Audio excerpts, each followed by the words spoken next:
खिलाफ हो तो होने दो, ये जान थोड़ी है। अरे ये सब धुआं है, कोई आसमान थोड़ी है। सभी का खून है शामिल यहाँ के मिट्टी में, किसी के बाप का ये हिंदुस्तान थोड़ी है। एक साथ मिलकर हिंदुस्तान के सरहद पर कफन बांध कर जाएगा और हिंदुस्तान को बचाने के लिए अपनी जान की कुर्बानी दे देगा। आपको मालूम है कि यहाँ पर हिंदू भी है, मुस्लिम भी है, सिख भी है, ईसाई भी है। शायर कहता है कि मोहब्बत प्यार का ईसार का परचम तुम्हें देंगे। मेरा दावा है हर एक जख्म का मरहम तुम्हें देंगे। अरे अलग मजहब है लेकिन फिर भी हम सब भाई भाई है। हमें तुम गंगा जल दो और हम समसम तुम्हें देंगे। यह हिंदुस्तान है। मैं बता देना चाहता हूं और आपको यकीन दिलाना चाहता हूं, जब भी इस देश को जरूरत पड़ेगी मुसलमान सबसे पहले अपने सर पर कफन बांधकर सरहद पर जाने के लिए तैयार है। इसलिए जो हमसे सबूत मांगते हैं कि तुम दूसरे शहरी हो और तुम्हें इस हिंदुस्तान में रहने का हक नहीं है, तो मैं कहना चाहता हूं डॉक्टर राहत इंदौरी के शेर के साथ कि अगर खिलाफ हो तो होने दो, ये जान थोड़ी है। अरे ये सब धुआं है, कोई आसमान थोड़ी है। सभी का खून है शामिल यहाँ के मिट्टी में, किसी के बाप का ये हिंदुस्तान थोड़ी है। सभी का खून है शामिल यहाँ के मिट्टी में, किसी के बाप का ये हिंदुस्तान थोड़ी है। मैं आपको बताना चाहता हूँ, इधर असदुद्दीन ओवैसी साहब है और इधर राणा रंजीत साहब है। मैं इस शेर को बयान करके आपके बीच जाना चाहता हूँ। शायर कहता है कि यही हिंदू मुस्लिम में रद्दो बदल है। देखिएगा, यही हिंदू मुस्लिम में रद्दो बदल है। इधर आबे जमजम, इधर गंगा जल है। इधर देखो सीता जी बन को चली है, इधर भी तो मरियम पर उंगली उठी है। उधर देखो शंकर ने कंकर उड़ाए, इधर भी तो ईसा ने मुर्दे जिलाए। उधर देखो हनुमान बजरंग बली है, इधर भी तो दामाद हजरत अली है। उधर देखो मथुरा में है मुरली वाला, इधर भी तो मक्का में है कमली वाला। अरे सबका खून लाल होता है, फिर कहां हिंदू मुस्लिम का सवाल होता है। इसलिए मैं आपको बताना चाहता हूं कि ढाका के इनकलाबी सरजमीन से ये लड़ाइयां चलेगी। जब भी इस देश को जरूरत पड़ेगी, हिंदू मुसलमान एक साथ खड़े होकर इस देश के लिए लड़ेंगे। मैं बोलना चाहता हूं और मैं बताना चाहता हूं आप लोगों को कि यह वह देश है कि जब अंग्रेज इस देश में आया तो इस अंग्रेज को भी यहां से भगाने का काम किया। और आप कौन से जी, जैसा जैसा आप लोगों का हुक्म होगा वैसे। इनका जो शेर था आप लोगों की मांग आ रही है कि दोबारा उस शेर को पढ़ा जाए। लोगों को पसंद आया, एक बार जोर से फिर से दोबारा हो जाए। अगर दोबारा सुनना चाहते हो तो हाथ उठाकर बताएं। वाह, दीवाने को न देखो हकारत की नजर से, अरे दीवाना बहुत सोचकर दीवाना हुआ है। वैसी साहब के दीवाने हैं ये सब। शायर कहता है कि यही हिंदू मुस्लिम में रद्दो बदल है। इधर आबे समसम, इधर गंगा जल है। इधर देखो सीता जी बन को चली है, इधर भी तो मरियम पर उंगली उठी है। उधर देखो शंकर ने कंकर उड़ाए, इधर भी तो ईसा ने मुर्दे जिलाए। उधर देखो हनुमान बजरंग बली है, इधर भी तो दामाद हजरत अली है। उधर देखो मथुरा में है मुरली वाला, इधर भी तो है मक्का में कमली वाला। अरे सबका खून लाल होता है, फिर कहां हिंदू मुस्लिम का सवाल होता है।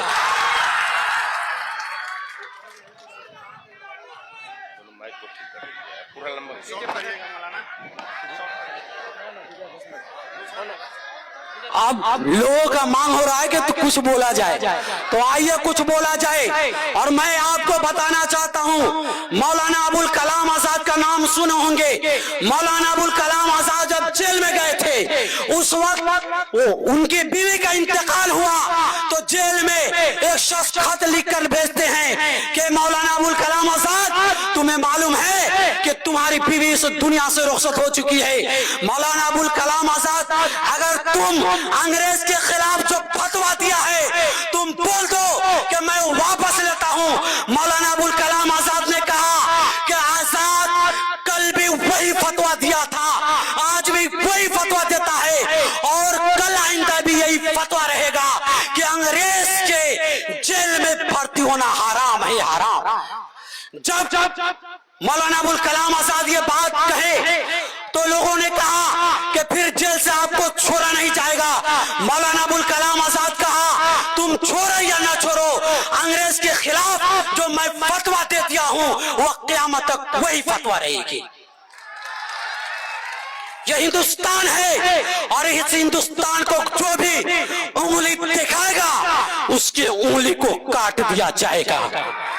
और यह हिंदुस्तान है, यहाँ हिंदू भी है, मुस्लिम भी है, सिख भी है, ईसाई है, सब साथ लड़कर, सब साथ मिलकर हम सब लड़ेंगे। शायर कहता है कि हवेली झोपड़ी सबका मुकद्दर फूट जाएगा, हवेली झोपड़ी सबका मुकद्दर फूट जाएगा अगर ये हिंदू मुस्लिमों का रिश्ता टूट जाएगा।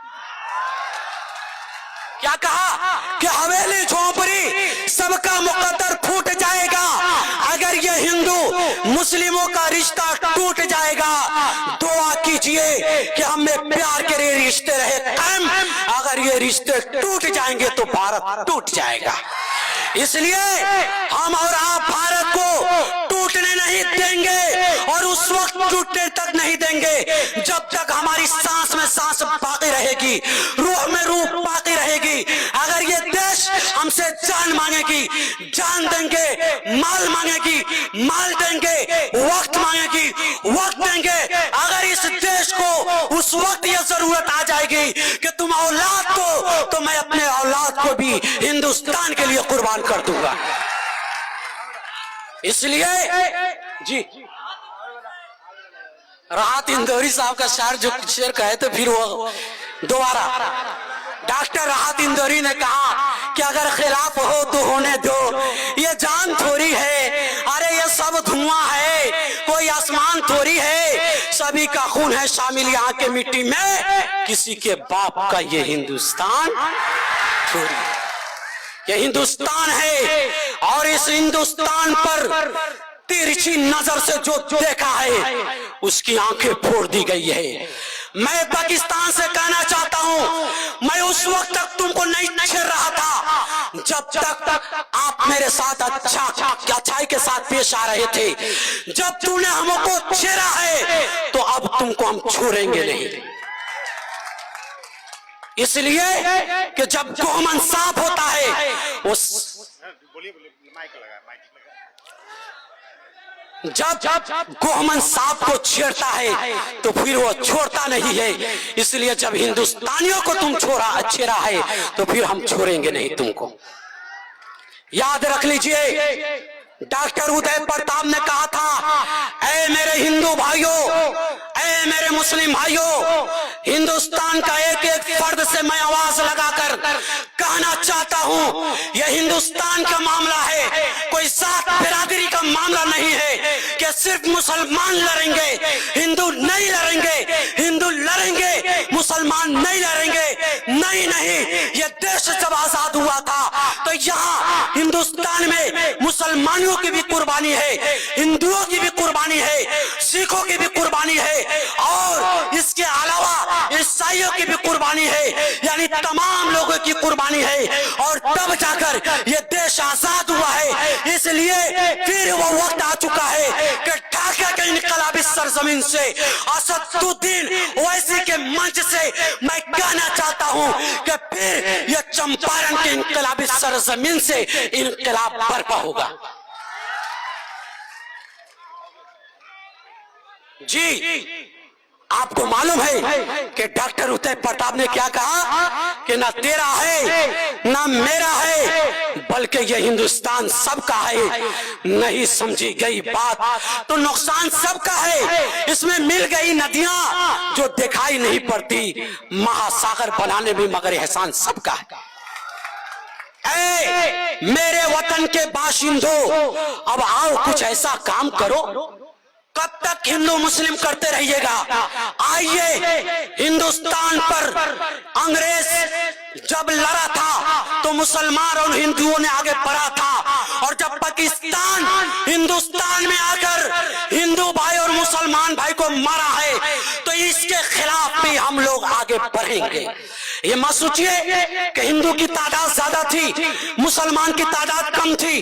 मैं आपको बताना चाहता हूं, एक हिंदुस्तानी था, उसके बाद वह हिंदू है या मुसलमान है, वह सिख है या ईसाई है, सबसे पहले वह हिंदुस्तानी है। और हिंदुस्तानी को जो भी आंख दिखाएगा उसकी आंख को फोड़ दिया जाएगा। ऐ मेरे वतन के बाशिंदों, अब आओ कुछ ऐसा काम करो, इस मुल्क से नफरत खत्म करो और आपस में मोहब्बत आम करो। क्या कहा शायर ने? क्या कहा सुनिए कि ऐ मेरे वतन के बाशिंदों, अब आओ कुछ ऐसा काम करो, इस मुल्क से नफरत खत्म करो, आपस में मोहब्बत आम करो। जब एक वतन है हम सबका, तो फिर आपस में झगड़ा कैसा? हम अल्लाह अल्लाह करते हैं और आप भी अब राम राम करो। नहीं समझ में आया? ऐ मेरे वतन के बाशिंदों, अब आओ कुछ ऐसा काम करो, इस मुल्क से नफरत खत्म करो, आपस में मोहब्बत आम करो। जब एक वतन है हम सबका, तो फिर आपस में झगड़ा कैसा? हम अल्लाह अल्लाह करते हैं और आप भी अब राम राम करो।